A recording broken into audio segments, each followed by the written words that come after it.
ఈ దినము ఈస్టర్ పర్వదినం కనుక అందరికి కూడా ఈస్టర్ పర్వదిన శుభాకాంక్షలు.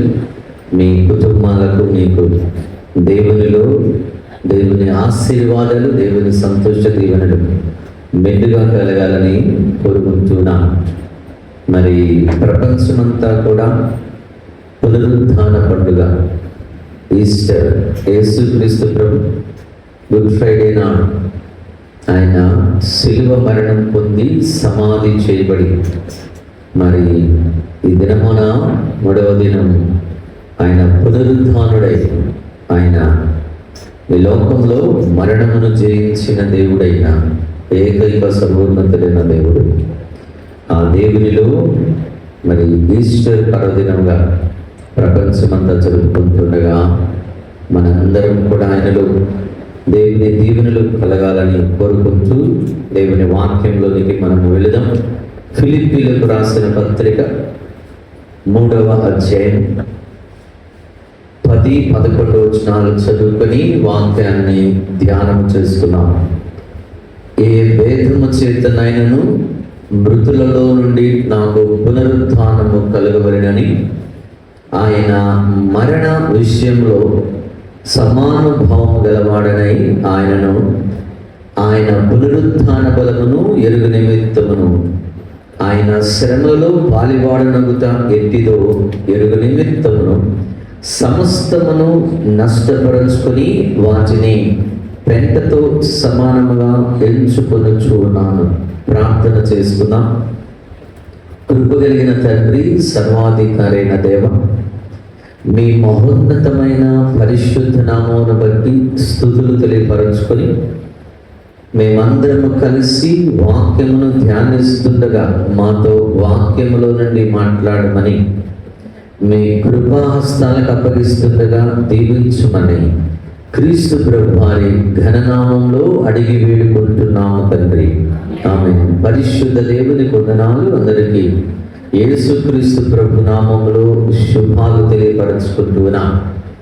మనం గమనించినప్పుడు ఈ ఫిలిప్పీలకు రాసిన పత్రికను అపోస్తలుడైన పౌలు ఈ పత్రిక వ్రాసాడు అని మరి వేదాంత లేక లేఖన పండితులు మనకు తెలియపరుస్తున్నారు. ఈ పత్రికను అపోస్తలుడైన పౌలు వ్రాసే సందర్భం ఆయన రోమా పట్టణంలో మొట్టమొదటిగా బందీగా ఆయన చెరలో ఉన్నప్పుడు వ్రాసిన ఈ పత్రిక. మరి ఈ ఫిలిప్పీ అనబడిన పట్టణంలో క్రీస్తు శకం 51వ సంవత్సరంలో అపోస్తలుడైన పౌలు 2వ మిషనరీ ప్రయాణ సందర్భంలో 51లో ఈయన ఫిలిప్పీ పట్టణంలో సంఘమును ప్రారంభించారు. తరువాత ఆ పట్టణంలో సంఘము దేవుని నామంలో ఫలిస్తూ వచ్చింది.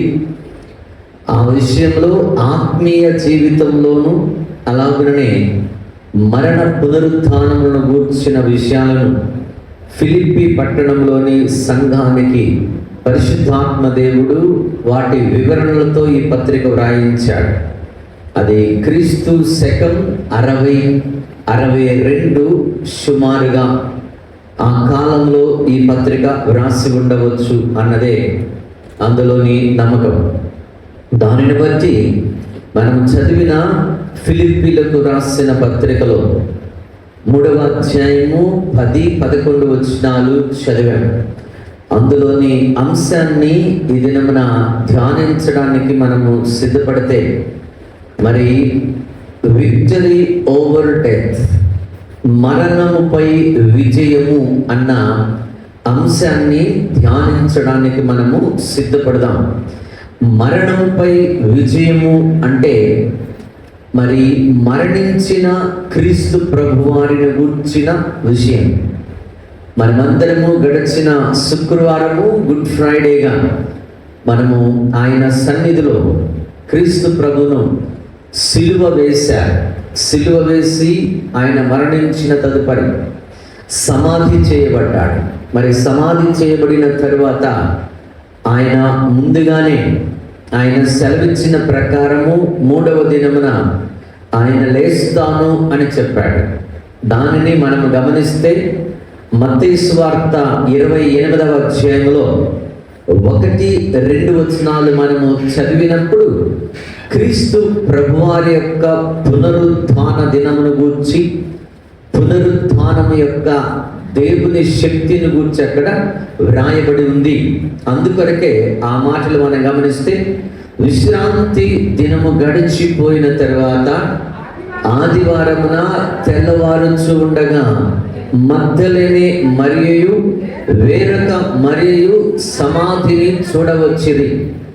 ఇదిగో ప్రభువు దూత పరలోకం నుండి దిగివచ్చి రాయి పొర్లించి దాని మీద కూర్చుండి ఉండెను. అప్పుడు మహాభూకంపము కలిగెను. ఆ దూత స్వరూపము మెరుపు వలె ఉండెను. అతని వస్త్రము హిమమంతా తెల్లగా ఉండెను. అతనికి భయపడటం వలన కావలి వారు వణకి చచ్చిన వారి వలె ఉండేది. దూత ఆ స్త్రీలను చూచి, మీరు భయపడకుడి, సిలువ వేయబడిన యేసును మీరు వెదకుచూ ఉన్నారని నాకు తెలియను. ఆయన ఇక్కడ లేడు, తాను చెప్పినట్టే ఆయన లేచి ఉన్నాడు.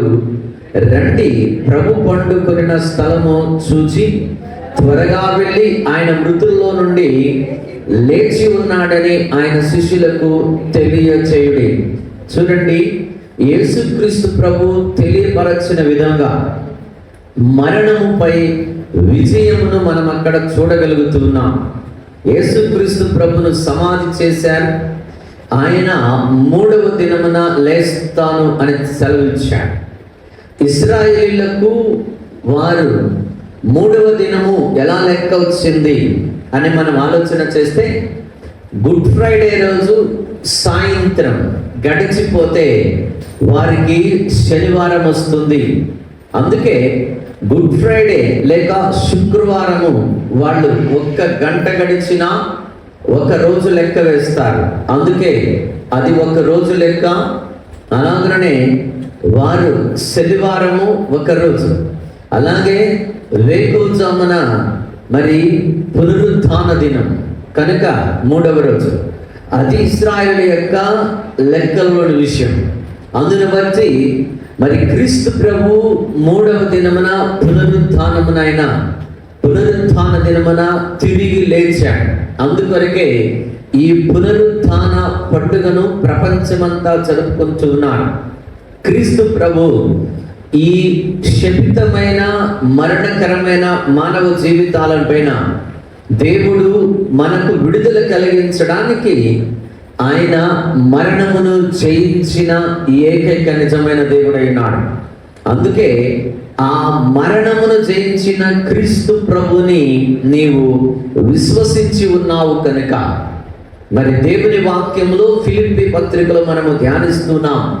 3వ అధ్యాయంలో మనము చూస్తే 10-11 కలిసి ఉన్న వచనాలు మనము జాగ్రత్తగా చదివినట్లయితే, మరణముపై విజయము పొందిన యేసుక్రీస్తు ప్రభు మన జీవితాలకు లేక నీ వ్యక్తిగత జీవితానికి ఆయన ఏమిచ్చాడు అన్న విషయాన్ని అపొస్తలుడైన పౌలు ఫిలిప్పీలో ఉన్న పట్టణంలోని సంఘంలోని విశ్వాసులకు వివరిస్తుండగా ఆ విషయం దేవుడు నీతో మాట్లాడుతున్నాడు. చదివినట్లయితే మనం ఏ విధము చేతనైనను మృతులలో నుండి నాకు పునరుత్థానము కలుగవలెనని. చాలండి. ఇక్కడ మనం గమనించినట్లయితే క్రీస్తు ప్రభుని అంగీకరించిన వ్యక్తులు ఈ ప్రపంచంలో ఎవరైనా అవ్వచ్చు. ఆయన సృష్టిని చేసిన దేవుడు, మానవుని చేసిన దేవుడు, ఈ ప్రపంచంలో సమస్తమును ఆయన ద్వారా నిర్మించబడ్డదని, మరి ఈ భూమి సమస్త సృష్టి కూడా ఆయన మాత్రమే నిర్మాణకుడని, ఆయన మాత్రమే దేవుడు కనుక ఆ దేవుడు నీ జీవితాన్ని పాపములో నుంచి విడిపించుట కొరకు ఆయన శిలువ మరణం పొందాడు. అలాగున శిలువ మరణం పొందిన క్రీస్తు ప్రభువును నా హృదయంలో నేను విశ్వసించినప్పుడు ఎలా విశ్వసించాలి అంటే, నేను మందిరానికి వచ్చి ఈరోజు ఈస్టర్ కనుక బాప్తిస్మము తీసుకున్నాను అని కాదు. నా హృదయంలోని పాపపు జీవితాన్ని, నాలో ఉన్న పొరపాటు జీవితాన్ని, పొరపాటు అలవాటు జీవితాలను, నాలో ఉన్న తప్పులను నేను సరి చేసుకోవటానికి దేవుని దగ్గరకు నేను వచ్చినప్పుడు, ఆయన సన్నిధానంలో నా పాపములను విడిచిపెట్టి ఆయనను నా హృదయంలో నిజమైన రక్షకుడు అని అంగీకరించినప్పుడు ఆయన ఈ మాట మాట్లాడుతున్నాడు. ఏమని? ఏ విధము చేతనైనను మృతులలో నుండి నాకు పునరుత్థానము కలుగును. ఎలా అంటే, క్రీస్తు ప్రభుని అంగీకరించిన వారికి దేవుడు ముందుగానే సిద్ధపరచిన మార్గం ఏందయ్యా అంటే, ఆయన ఎలా మరణమును జయించి తిరిగి లేచిన పునరుత్థానమును గురించి మాట్లాడుతున్నాడు. అలాగనే మనమందరము కూడా ఈ ప్రపంచంలో మన వ్యక్తిగత జీవితాలనైనా సిలువ మరణంలో మన పాపములను ఆయన సిలువ వేశాడు కనుక నీవు దేవుని యొక్క బిడ్డవయ్యావు. అందుకొరకే ఆ దేవుడు నీ వ్యక్తిగత జీవితాన్ని ఈ భూమి మీద ఆయన మాత్రమే పాపము నుంచి విడుదల కలిగించగలిగిన దేవుడు.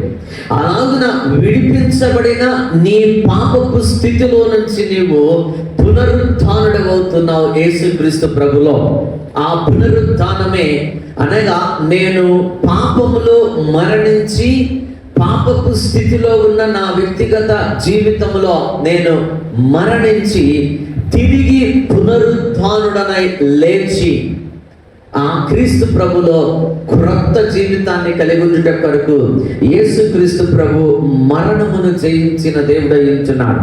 రోమీయులకు రాసిన పత్రికలో మనం ఆలోచించినట్టయితే ఆ పునరుత్థానం యొక్క ఆ కృప మనకు అనుగ్రహించబడిన విధానాన్ని దేవుడు ఇక్కడ మనకు తెలియపరుస్తుండగా, రోమ పత్రిక 6వ అధ్యాయం 4వ వచనాన్ని మనం చదివితే, కాబట్టి తండ్రి మహిమ వలన క్రీస్తు మృతులలో నుండి ఎలాగూ లేపబడెను, అలాగే మనమును నూతన జీవము పొందిన వారమై నడుచుకొనున్నట్లు మనము బాప్తిస్మము వలన మరణములో పాలు పొందుటకై ఆయనతో కూడా పాతి పెట్టబడితిమి. గమనించండి, ఇక్కడ ఒక పాపి స్థానంలో ఉన్న వ్యక్తి, మనము కూడా పాపపు స్థితిలో ఒకప్పుడున్నాం.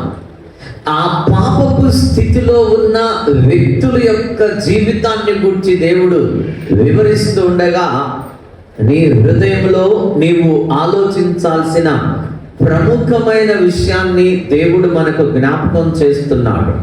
ప్రియ దేవుని బిడ్డలారా, క్రీస్తు ప్రభు యొద్దకు నీవు వచ్చావు. ఆయన సృష్టికర్త అయిన దేవుడు. ఆయన మన కుటుంబాలను, మన వ్యక్తిగత జీవితాలను పాపము నుంచి విడుదల కలిగించిన దేవుడు కనుక ఆయన మనకు విడుదలనిస్తే ఆ విడుదలను గురించి ఇక్కడ వివరిస్తున్నాడు. ఎలా?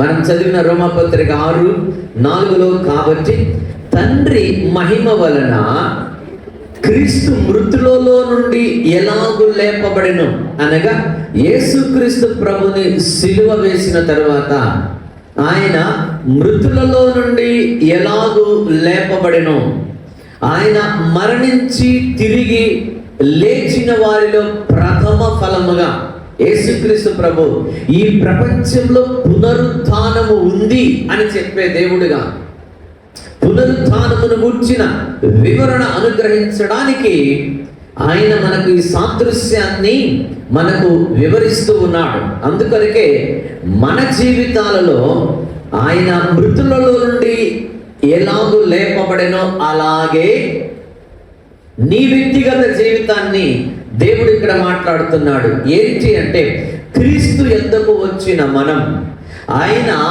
మరణమును జయించి తిరిగి లేచిన పునరుత్థానుడైన దేవుడు కనుక ఆ దేవుడు ఏమై ఉన్నాడు, నీకేమిస్తున్నాడో చెబుతున్నాడు. ఆయన మృతులలో నుండి సజీవుడైన దేవుడయ్యాడు. కాబట్టి అలాగుననే మనమును ఏమిస్తున్నాడు నీకు? చూడండి, ఇక్కడ మనమును నూతన జీవము పొందిన వారమై నడుచుకొనున్నట్లుగా. ఆలోచించండి, నూతన జీవము దేవుడు నీకు అనుగ్రహించాడు ఆయన పునరుద్ధానం వలన. నూతన జీవము అంటే అర్థమేంటి? నేను బ్రతికే ఉన్నాను కదా, నాలో మరలా జీవం ఏంటి అని మనం ఆలోచన చేస్తే, మరి ఎఫెసీ పత్రిక 2వ అధ్యాయము 1-2 వచనాల్లో ఏమని వ్రాయబడిందంటే, మనము అపరాధముల చేతను పాపముల చేతను ఏమనుంది? చచ్చిన వారమై ఉండగా. ఇక్కడ ప్రతి మనుష్యుడు కూడా అపరాధములు పాపముల వలన ఆదాములో మన అందరి జీవితాలు ఉన్నందువలన ఆ పాపము ప్రతి మానవునికి సంక్రమించినందువలన ఆ పాపములో మన ఆత్మ మరణించింది. పరలోకానికి వెళ్ళడానికి ఈ భూమి మీద ఏ మనిషిని ఆత్మకు అధికారము లేదు. మరి అందుకొరకే ఆ క్రీస్తు ప్రభు నీ కొరకు మరణించి తిరిగి లేచి పునరుత్థానుడయ్యాడు. పునరుత్థానుడైన యేసే దగ్గరకు నువ్వు వచ్చావు. మరి పునరుత్థానుడైన యేసే దగ్గరకు నువ్వు వచ్చావు కనుక నీ మనస్సు నీకు ఏం చెప్పాలి అంటే, పునరుత్థానుడైన యేసుక్రీస్తు ప్రభు యొద్దకు వచ్చిన నీ జీవితము నూతన జీవము పొందుకున్నది. అది బైబిల్లో ఆయన కృపానబడిన ఆయన ప్రణాళిక లేక దేవుని చట్టములో నీకిచ్చిన హక్కును గురించి దేవుడు వివరిస్తున్నాడు.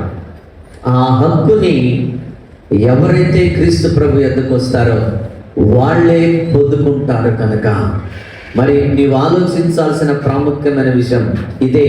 ఏమని? ప్రభువా, నాకు నూతన జీవమును అనుగ్రహించిన దేవుడు నీకు నూతన జీవమునిచ్చాడు అని దేవుని వాక్యం చెప్తుంటే, నా ఆత్మ చనిపోయితే నా చనిపోయిన ఆత్మకు నూతనమైన జీవాన్ని దేవుడు నాకు ఇచ్చాడు.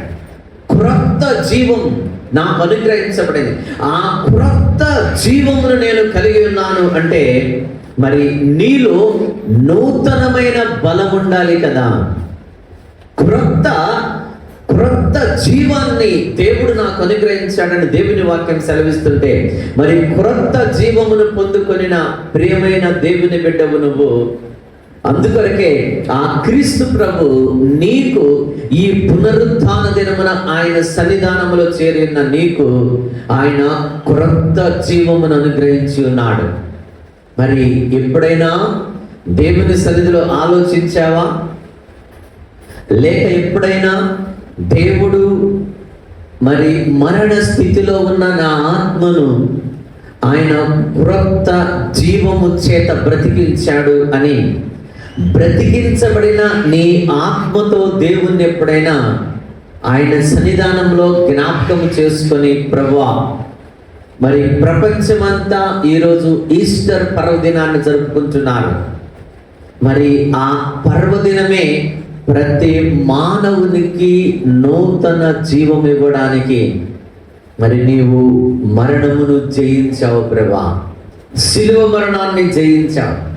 సాతాను తలను చితకదొక్కిన మహాదేవుడా, మీ ఉన్నతమైన నామములో మాకిచ్చిన నూతన జీవమును మేము కలిగిన వారమై, ఓ మాట చదువుదాం. కొరింథీయులకు రాసిన మొదటి పత్రికలో ఆ దేవుని మాటలలో నీకు నూతన జీవమును ఈ ఈస్టర్ పర్వదినమున దేవుడు నీకు అనుగ్రహించాడు అంటే మరి కొరింథీయులకు రాసిన మొదటి పత్రిక 15వ అధ్యాయం 20-22 వచనాలు మనము చదువుదామా? చూడండి, ఆయన ఏం చెప్తున్నాడు. ఇప్పుడైతే నిద్రించిన వారిలో ప్రథమ ఫలముగా క్రీస్తు మృతుల నుండి లేపబడి ఉన్నాడు. మనుష్యుని ద్వారా మరణము వచ్చిన కనుక మనుష్యుని ద్వారానే మృతుల పునరుద్ధానమును కలిగను. చాలండి, ఇక్కడ ఆలోచించండి. క్రీస్తు ప్రభుని సిలువ వేశారు గుడ్ ఫ్రైడే రోజు అని మనమందరం కూడా సిలువలో పలికిన 7 మాటలను ధ్యానించాం. మరి అక్కడితో సాతాను ఏమనుకున్నాడంటే, శిలువ మరణముతో యేసుక్రీస్తు ప్రభు ఇక ముగిసిపోయింది ఆయన జీవితం అని సాతానుడు అనుకున్నాడు. అయితే దేవుడు ఆదికాండం 3:15 ఆయన సాతాను యొక్క తలను చితుకదొక్కుతాను. అది శిలువ మరణము ద్వారా. ఎలా? ఒక్క పాపము ఆయన నోట లేకుండా, ఎలాంటి పాపము ఆయనలో లేకుండా, ఆయన మనము శోధింపబడినట్టుగానే ఆయన శోధింపబడినా కూడా ఆయన ఎన్నడూ పాపము చేయకుండా, పాపము ఎరుగని ఆ మహాదేవునిగా, ఆ మహోన్నతుడైన క్రీస్తు ప్రభుగా చనిపోయి తిరిగి మరలా మరణముపై విజయాన్ని చూపించాడు కనుక సాతానుడు ఓడిపోయాడు. అందుకొరకే ఓడిపోయిన సాతాను నీ దగ్గర కూడా ఓడిపోవాలి. దేవుడు అదే కోరుకునేది. సాతానుడు ఈ ప్రపంచంలో శిలువ మరణం ద్వారా ఓడించబడ్డాడు. మరి నీ ద్వారా సాతానుడు ఓడించబడాలి. అందుకొరకే చూడండి ఆయన ఏమని చెప్తూ ఉన్నాడు అంటే, ఇప్పుడైతే నిద్రించిన వారిలో ప్రథమ ఫలముగా క్రీస్తు మృతుల్లో నుండి లేపబడి ఉన్నాడు. అనగా మరణించిన తర్వాత లేచి బ్రతికి అలాగుననే సజీవుడుగా ఉన్నవాడు క్రీస్తు ప్రభు మాత్రమే, ఇంకెవరు లేరు. కనుక బ్రతికి ఇంతవరకు ఉన్నది ఆయనే. ఆ పునరుద్ధానాన్ని గురించి మాట్లాడుతున్నాడు. ఆయన మొట్టమొదటి వాడు. అలాగే మనుష్యుని ద్వారా మరణము వచ్చెను అంటున్నాడు. అంటే మనుష్యుడు అనగా మొట్టమొదట చేయబడిన ఆదాము ద్వారా ఈ ప్రపంచంలో ఆదాములో సర్వ మానవ జాతి ఉన్నందువలన ఆ జాతికి అందరికీ ఆయన పాపము ద్వారా మరణం అందరికీ సంక్రమించింది కనుక ఆ మరణాన్ని గురించి ఆయన మాట్లాడుతూ ఒక మనుష్యుని ద్వారా మరణము వచ్చెను కనుక, అలాగే క్రీస్తు ప్రభు అనే మనుష్యుని ద్వారానే మృతుల పునరుత్థానమును కలిగాడు. ఒక మనుషుని ద్వారా మరణం ఈ భూమి మీదకి వచ్చింది కనుక అలాగుననే ఒక మనుషుని ద్వారా మరి పునరుత్థాన బలం ఈ ప్రపంచానికి ఇవ్వాలి. అది దేవుని యొక్క ప్రణాళిక. ఆ ప్రణాళికను నెరవేర్చడానికే యేసుక్రీస్తు ప్రభు ఈ భూమి మీద మనుష్యుడిగా జన్మించాల్సి వచ్చింది. అందుకొరకే ఆయన మరణమును గెలిచి పునరుత్థానుడై ఆ పునరుత్థానము ద్వారా ఆయన మాట్లాడుతూ ఉన్నాడు. అందుకొరకు ఆ పునరుత్థానుడైన క్రీస్తు ద్వారా మృతుల పునరుత్థానం కలిగిన కనుక ఆయన చెప్తున్నాడు 22లో, ఆదామునందు అందరూ ఎలాగో మృతి పొందుచు ఉన్నారో అలాగుననే క్రీస్తునందు అందరూ బ్రతికింపబడుదురు. ఎవరైతే క్రీస్తు యొద్దకు వచ్చారో వాళ్ళు బ్రతికించబడుతూ ఉన్నారు. అంటే నీ ఆత్మ యేసు క్రీస్తు ప్రభులో బ్రతికించబడింది. యేసయ్యను అంగీకరించడము అంటే, క్రీస్తు ప్రభు యొద్దకు రావడము అంటే, మరణ స్థితిలో ఉన్న మన ఆత్మ క్రీస్తు ప్రభులో బ్రతికించబడట కొరకే ఆ యేసయ్య మరణమును జయించి పునరుత్థానుడై తిరిగి లేచిన మహాదేవుడయ్యాడు. మరి అలాంటి దేవుడు, మన ఆత్మను బ్రతికించిన దేవుడు ఆయన సన్నిధిలో మనం ఉంటే, ప్రభువా నీ పునరుత్థానము ద్వారా నాకు మరి జీవమును లేక నాకు కూడా మరణముపై బ్రతికించబడిన జీవితాన్ని అనుగ్రహించిన దేవుడా, ఆయన సన్నిధిలో మన హృదయాలను ఆయనకు పరిపూర్ణంగా అర్పించవలసిన వారమైతే, అందుకే మరణముపై విజయమును చూచిన దేవుని బిడ్డలం మనమందరం. అది క్రీస్తు ప్రభులు మనకు అనుగ్రహించబడ్డాడు. తరువాత విషయాన్ని మనం ఆలోచన చేస్తే, ఫిలిప్పీయులకు రాసిన పత్రికలో 3వ అధ్యాయంలో ఉన్నాం. 10వ వచనం మొదటి భాగాన్ని మనం చదివాం. మరి తరువాత భాగాన్ని మనం చదివితే, ఆయన మరణ విషయములోను సమానుభవము గలవాడనై ఆయనను ఆయన పునరుత్థాన బలమును ఎరుగు నిమిత్తమును అంటున్నాడు. గమనించండి, ఇక్కడ ఆయన మరణములో ఎవరైతే సమాన అనుభవము కలిగి ఉంటారో, సమాన అనుభవం కలిగి ఉంటారు, వారికి ఆయన చెప్తూ ఉన్నాడు, పునరుత్థాన బలమును ఇస్తాను అంటున్నాడు. పునరుత్థాన బలాన్ని ఆలోచించా. మన జీవితాలకు దేవుడు పునరుత్థానం యొక్క శక్తిని ఇవ్వాలి అని ఇష్టపడుతున్నాడు. పునరుత్థానం యొక్క శక్తి అంటే పునరుత్థానములో మనకు రేపు భవిష్యత్తులో ఆ పునరుత్థానాన్ని గురించి మన జీవితానికి దేవుడు ముందుగానే సిద్ధపరచాడు. అంటే నీవు క్రీస్తు ప్రభువులో విజయము పొందిన దేవుని బిడ్డవు.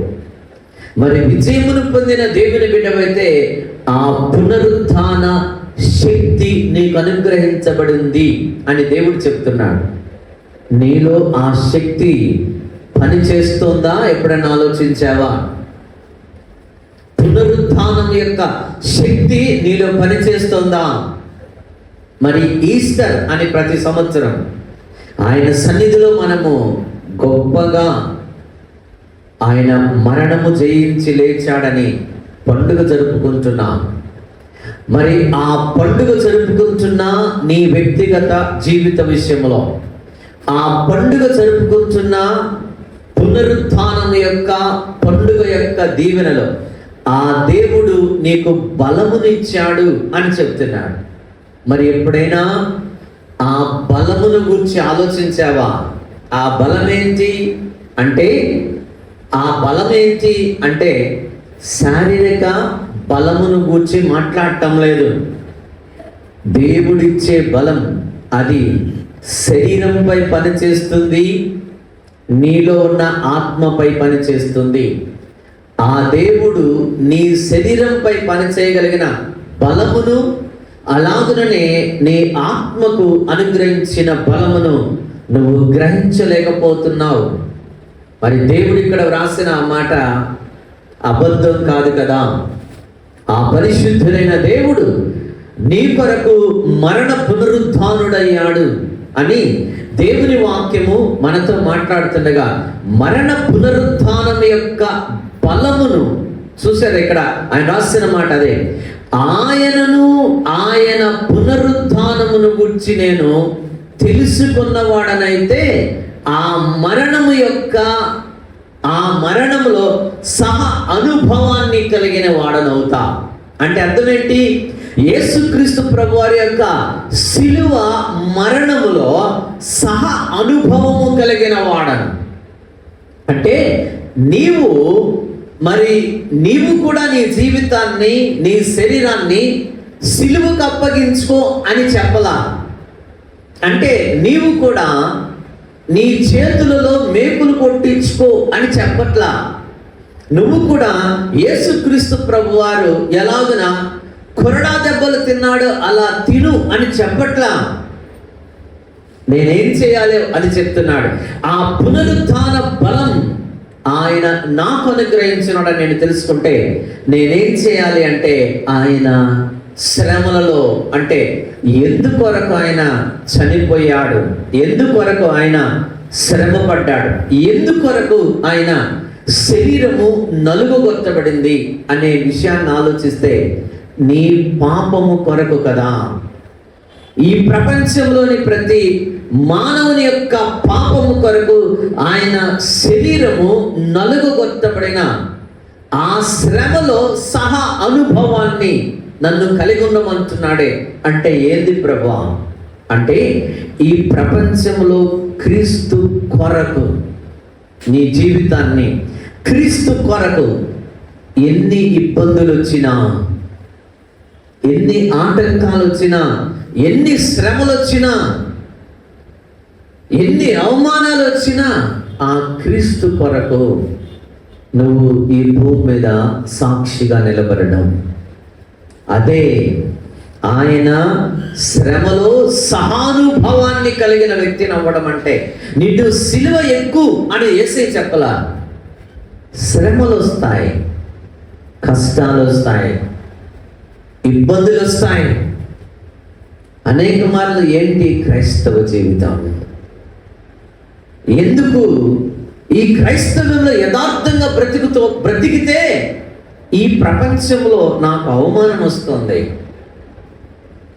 ఈ క్రైస్తవ జీవితంలో నేను తప్పు చేయకుండా చేయాలి, బ్రతకాలి అనుకుంటే నాకు కష్టాలు వస్తున్నాయి అని శ్రమ ఎప్పుడు నీ ఎదుట నిలబడుతుందో, కష్టం ఎప్పుడైతే నీ ఎదుట నిలబడుతుందో, నిన్ను పరీక్షించే శ్రమ, నిన్ను దేవుడు పరీక్షించాలి అనుకున్న కష్టం నీ ముందు నిలబడినప్పుడు నువ్వు ఆలోచించాల్సింది, ఈ కష్టం లేక ఈ శ్రమ లేక ఈ అవమానం నేను జయించాలి అంటే నేను యేసయ్యలో నిలబడాలి, క్రీస్తులో నిలబడాలి. అదే ఆయన చెప్పే శ్రమలో సహానుభవం. ఆయన పొందిన దెబ్బల కంటే నువ్వేమన్నా కష్టపడుతున్నావా? ఆయన నీ కొరకు పొందిన అవమానాల కంటే నువ్వేమన్నా అవమానపరచబడుతున్నావా? ఆయన కంటే ఎక్కువగా నువ్వేమి శిలువ మరణం పొందే అన్నంటి శ్రమ నీ జీవితంలో లేదే అంటే తెలిసి తెలిసి చనిపోవడం, మరణాన్ని తెలిసి తెలిసి ఆహ్వానించడం యేసుక్రీస్తు ప్రభు. శిలువ మరణాన్ని ఆయన గ్రహించుకుంటూ ప్రతి నిమిషం ఆయనకు తెలుసు ఆ శిలువ మరణం యొక్క వేదన యొక్క. తెలియకుండా చనిపోవడం వేరు, తెలిసి తెలిసి ప్రతి నిమిషం ఆయన శరీరాన్ని అప్పగించడం. మరి అంతకంటే గొప్పగా నువ్వు ఈ భూమి మీద శ్రమలు అనుభవించవు. అయినా నిన్ను పరీక్షించాలి అనుకున్నప్పుడు దేవుడు, లేక సాతానుడు నిన్ను ఓడించాలి అనుకున్నప్పుడు, ఎన్ని శ్రమలు వచ్చినా నాకు దేవుడున్నాడు. చూద్దామా ఓ మాటని మనం చదివినట్లయితే కొరింథీయులకు రాసిన రెండవ పత్రికలో 4వ అధ్యాయం, కొరింథీ పత్రిక 2వ పత్రిక 4వ అధ్యాయం 10-11 వచనాలు మనం చదివితే అక్కడ రాసిన, యేసు యొక్క జీవం మా శరీరమందు ప్రత్యక్షపరచబడుటకై యేసు యొక్క మరణానుభవమును మా శరీరమందు ఎల్లప్పుడూ వహించుకొని పోవచ్చు ఉన్నాం. ఏలయనగా యేసు యొక్క జీవము కూడా మా మధ్య శరీరమందు ప్రత్యక్షపరచబడినట్లు సజీవులమైన మేము ఎల్లప్పుడూ యేసు నిమిత్తము మరణమునకు అప్పగింపబడుచున్నాము. గమనించండి, యేసు క్రీస్తు ప్రభువారు మరణ పునరుద్ధారుడై మరణమును జయించిన ఆ క్రీస్తు యొక్క జీవం మా శరీరమందు ప్రత్యక్షపరచబడుటకై. గమనించండి, ఇక్కడ అపొస్తలుడైన పౌలు ఏమని రాస్తున్నారంటే, సంగమా, కొరింథీ పట్టణంలోని దేవుని విశ్వాసులారా, మన శరీరములలో క్రీస్తు ప్రభువారి యొక్క మరణ పునరుద్ధానుడయ్యాడే ఆ విజయము యొక్క బలము ప్రత్యక్షపరచబడాలి. అంటే మరి కొరింథీ సంఘమేనా అంటే కాదు, నెల్లూరులో నువ్వు కూడా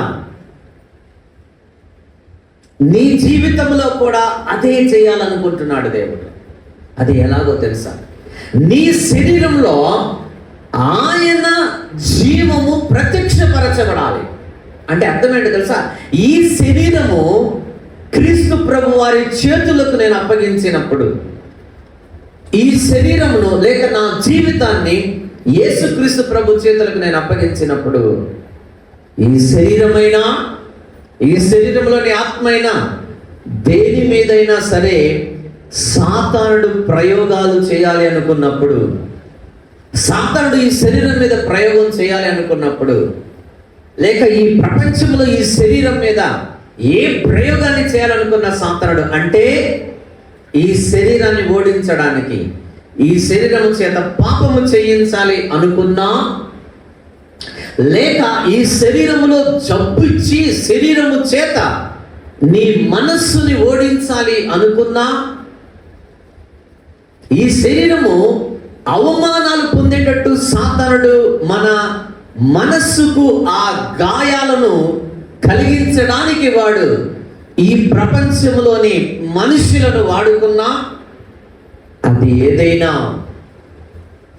ఈ శరీరంలో దేవుని యొక్క జీవము ప్రత్యక్షపరచబడాలి అంటే ఆ ధైర్యాన్ని నువ్వు పొందుకొని దేవునిలో, ప్రభువా నీలో మాకు మా జీవమును పొందుకున్నామే, క్రీస్తు ప్రభువారి యొక్క జీవాన్ని, అది ప్రత్యక్షపరచబడాలి అంటే ప్రతి దానిని ఈ శరీరంలో ఈ ఆత్మలో నేను జయించాలి ప్రభువా.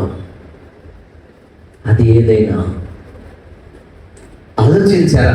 ఆ జీవము ఎలా ప్రత్యక్షపరచబడగలదు మన శరీరము ద్వారా అంటే నువ్వు ప్రతి నిమిషము జయించుకుంటూ ముందుకు వెళ్ళగలిగితే నీ జీవితాన్ని నువ్వే జయించాలి. నీ జీవితాన్ని నిన్ను కనిన తల్లిదండ్రులు జయించలేరు. నీ జీవితంలో నీకొచ్చిన ప్రతి అడుగు, నీ జీవితంలో నీకొచ్చే ప్రతి ఆటంకం, నీ శరీరంలో నీకొచ్చే ప్రతి ఆటంకం నువ్వు జయించాలి దేవునిలో. అదే ఆయన చెప్పేది.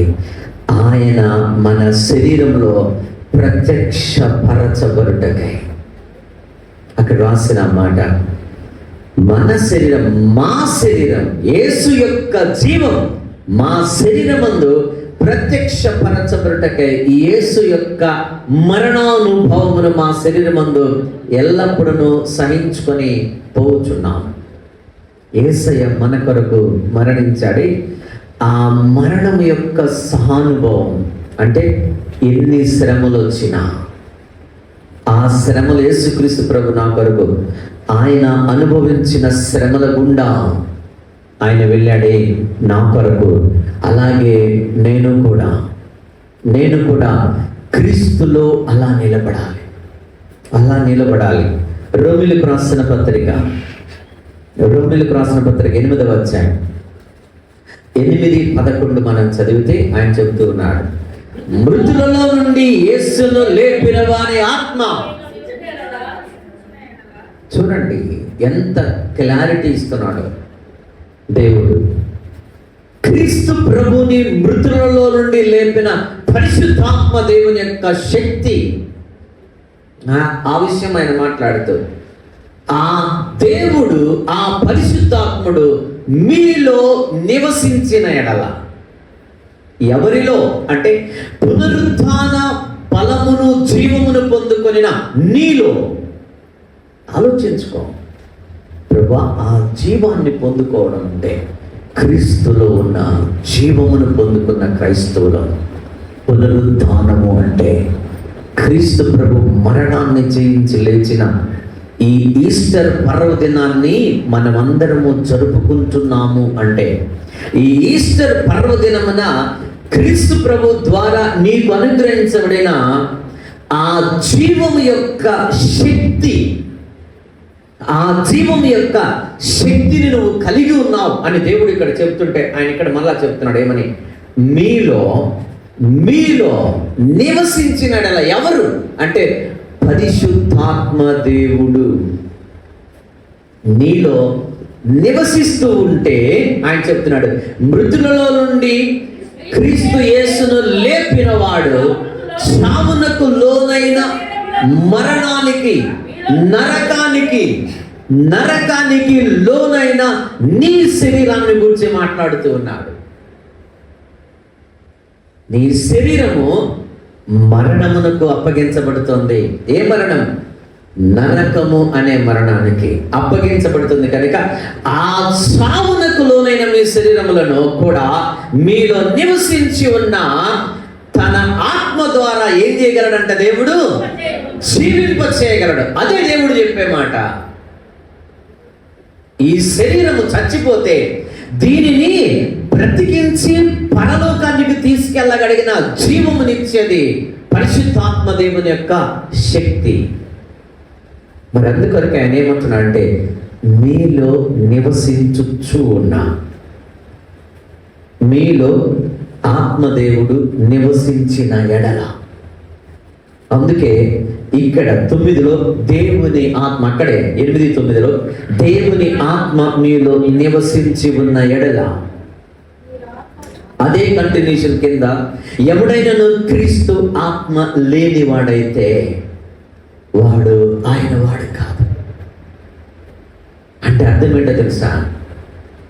క్రీస్తు ప్రభువుని అంగీకరించావు కనుక నీలో పరిశుద్ధాత్మ దేవుడు ఆయన శక్తినిచ్చి జీవమునివ్వడానికి నీలో ఉన్నాడు. నీలో ఉన్నాడు.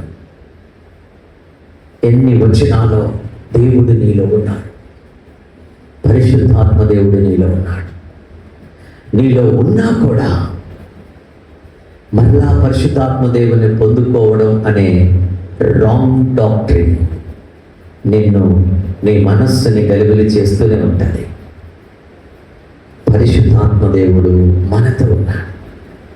పరిశుద్ధాత్మ దేవుని కూర్చున్న సిద్ధాంతం అది క్రీస్తును అంగీకరించిన నువ్వు, ఆ క్రీస్తు ప్రభులో నువ్వు నా ఆయన నాకు రక్షణ పొందిన మరుక్షణం నుంచి నాలో ఉన్నాడని ఎఫెసీ పత్రిక 1:13 చెబుతోంది.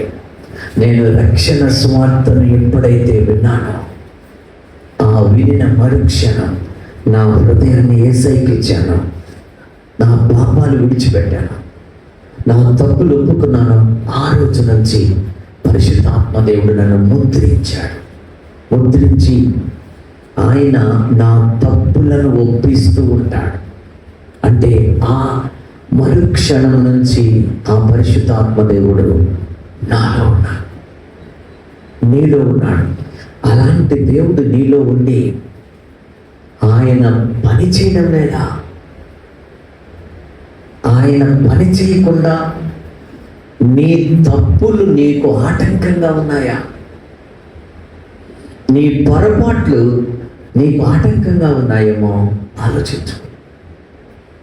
ఆయన శక్తి నీలో పని చేయకుండా, అంటే నువ్వు సాధించాలి, నువ్వు పొందుకోవాలి, నువ్వు ప్రార్థనకు జవాబు పొందుకోవాలని అడుగుతున్నావే, అవి నువ్వు పొందుకోకుండా మన జీవితంలో మన తప్పులు అడ్డుపడకూడదు, ఆ పొరపాట్ల అడ్డుపడకూడదు. అందుకే ఆయన సన్నిధిలో ఆ పునరుత్థాన జీవం యొక్క శక్తిని పొందుకోవడానికి దేవుడు నిన్ను పిలుచుకున్నాడు. ప్రభువా, నాలో పని చేయాలి. ఆ శక్తి నీలో పని చేయగలదు. ఎప్పుడు తెలుసా? నువ్వు గ్రహించుకుంటే, ఆ పరిశుద్ధాత్మ దేవుడు నాలో ఉన్నాడు కనుక నేను నా నోటితో కూడా నేను పాపం చేయకూడదని నువ్వు గ్రహించుకుంటే, నా ఆలోచనలతో కూడా నేను పాపం చేయకూడదు అని నువ్వు గ్రహించుకుంటే, నేను ఏ రోజు కూడా ఏ విషయంలో కూడా నా క్రియలలో నేను పాపం చేయకూడదు అని నువ్వు గ్రహించుకుంటే, అప్పుడు నిన్ను నీవు దేవునికి సరెండర్, నిన్ను నీవు సమర్పించుకొని ఆ దేవునిలో ఖచ్చితంగా జీవించడం మొదలెడతావు. ఖచ్చితంగా జీవించడం, అలాంటి ఖచ్చితమైన జీవితం నీలో ఉన్నప్పుడు ఆ దేవుని శక్తి నీలో పనిచేస్తుంటే, ఈ శరీరం దేవుని మాట వింటుంది కనుక ఈ శరీరంలో ఉన్న దేనినైనా, ఈ శరీరంలో ఉన్న ఎలాంటి నా శరీరంలోని బలహీనతనైనా నా దేవుడు సరిచేయగలుగుతాడు. నువ్వు నమ్మిన దేవుడు సరిచేయగలుగుతాడు. మరి ఈ శరీరములో ప్రతి అవయవమును సరిచేయగలిగిన దేవుడు నాకుంటే ఖచ్చితంగా ఏముంటుంది? ఆరోగ్యం ఉంటుంది. నీలో ఆరోగ్యం ఉంటుంది. మరి నీలో ఆరోగ్యం ఉంది అంటే దేవుడు దాన్ని సరిచేయగలడు, ఖచ్చితంగా చేయగలడు. అందుకే ఆ దేవుడు నీ శరీరం మీద, అలాగనే నీలో ఉన్న ఆత్మ మీద ఆయన సమస్తమును ఆయనలో నుండి జీవమునిస్తున్నాడు. కనుక నీకు ఆ జీవం యొక్క శక్తి పనిచేయాలి అంటే పరిపూర్ణంగా దేవునికి సమర్పించుకొని ఈ ఈస్టర్ పర్వదినమున ఆయనకి సంపూర్ణంగా ఉండడానికి మనం ఎందుకు జీవించకూడదు? చివరి మాట ఫిలిప్పీ పత్రికలో 3వ అధ్యాయంలో చివరి మాట, ఆయన శ్రమల్లో పాలివాడగుట ఎట్టిదో ఎరుగు నిమిత్తమును సమస్తమును నష్టపరచుకొని వాటిని పెంటతో సమానముగా ఎంచుకొనుచున్నాను. ఎలాంటి స్ట్రాంగ్ డెసిషన్ క్రీస్తు కొరకు జీవించడంలో. ఈ ప్రపంచంలో దేనినైనా యేసుక్రీస్తు ప్రభు కొరకు ఏం ఆలోచిస్తున్నాడైనా, అది ఏదైనా, అది డబ్బు అయినా. మరి అపొస్తలుడైన పౌలుకి డబ్బు లేదా? బాగా. పరసయుడు ఆయన పరసయుడు, ధర్మశాస్త్రాన్ని బోధించేవాడు. అప్పట్లో యూదులలో ధర్మశాస్త్రాన్ని బోధించేవాడు చాలా గౌరవమైన ఉన్నతమైన స్థానం. వాళ్ళ స్థాయి గుర్రాల మీద తిరిగే స్థాయి. అలాంటి స్థితిలో ఉన్న నష్టముగా ఎంచుకున్న యేసయ్య కొరకు నాకున్న పదవి పరసయుడు అనబడిన స్థాయి, ఆ పదవిని క్రీస్తు కొరకు విడిచిపెట్టేశా. అది వద్దు అనుకున్నా. ఎందుకంటే అది క్రీస్తు మార్గానికి వ్యతిరేకంగా పనిచేస్తుంది కనుక. పరసయుడు అనే పొజిషన్ నాకు క్రీస్తు మార్గానికి వ్యతిరేకంగా పనిచేస్తుంది, వదిలేసా. అలాగే హోదా విడిచిపెట్టేశా. నేను వస్తుంటే అందరూ తల వంచుకున్న యూదుల మధ్యలో నేను నడిచినప్పుడు వాళ్ళందరూ నా ముఖాన్ని కూడా చూసేవాళ్ళు కాదు, తల వంచుకునేవాళ్ళు. అలాంటి హోదా, అలాంటి రెస్పెక్ట్ విడిచిపెట్టేశా యేసయ్య కొరకు. అవన్నీ పెంటతో సమానం అనుకున్నా. అంతకంటే నీచంగా పోల్చలేడు కనుక ఈ ప్రపంచంలో వాటిని పెంటతో సమానంగా ఎంచుకున్నా. క్రీస్తు కొరకు నీ హృదయం కూడా అలా ఉండాలి అని యేసయ్య ఈ మాటలు మన కొరకు రాయించాడు. ఈ ప్రపంచంలో యేసయ్య నాకు దిక్కు, యేసయ్య నా కుటుంబాన్ని కాపాడగలడు. ఈరోజు బాగున్నా, రేపేమవుతుందో తెలియదు. కానీ ఆ రేపు ఏమవుతుందో అన్న దానిని జరగనివాడు దేవుడు నీలో. ఎందుకంటే ఆయన పిలుచుకున్న దేవుని బిడ్డవు కదా, ఆయన ఎన్నుకున్న దేవుని బిడ్డవు కదా. ఆయన నీకు ఏదో జరగనిస్తాడా? జరగనివాడు. అందుకొరకే ఆయనలో నేను ఆయన శ్రమను ఎరుగు నిమిత్తం, ఆయన శ్రమలో పాలివాడు నిమిత్తం నేను సిద్ధపడాలి. దేనినైనా క్రీస్తు కొరకు దేనినైనా విడిచిపెట్టడానికి నేను సిద్ధపడాలి. చూద్దామా? తిమోతికి వ్రాసిన రెండవ పత్రిక 11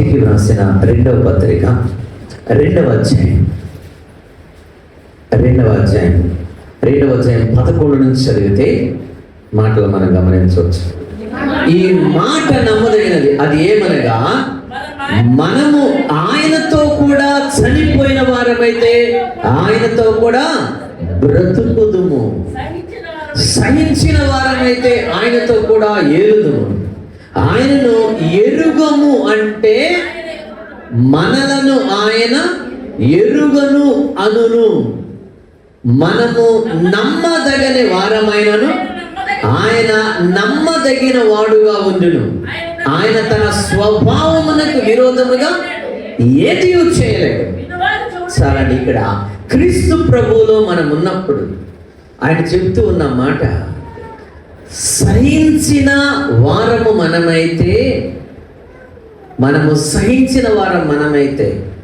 ఆయన దాని గురించి వివరిస్తూ ఈ మాట నమ్మదగినదయ్యా. అది ఏంటి అంటే, ఆయనతో కూడా నేను చచ్చిపోవాలి అంటే అర్థం ఏంటి? పాపములో చచ్చిపోవాలి. పాపము విషయంలో నేను చచ్చిపోవాలి. నాలో పాపము ఉండనివ్వకూడదు, నాలో పాపమునకు అవకాశం ఇవ్వకూడదు. అవి నా మాటలైనా, నా ఆలోచనలైనా, నా క్రియలైనా పాపమును నాలో చంపివేస్తే అది దేవుడు అడిగేది. క్రీస్తు ప్రభువు యొక్క పరిశుద్ధమైన శరీరం చంపబడింది.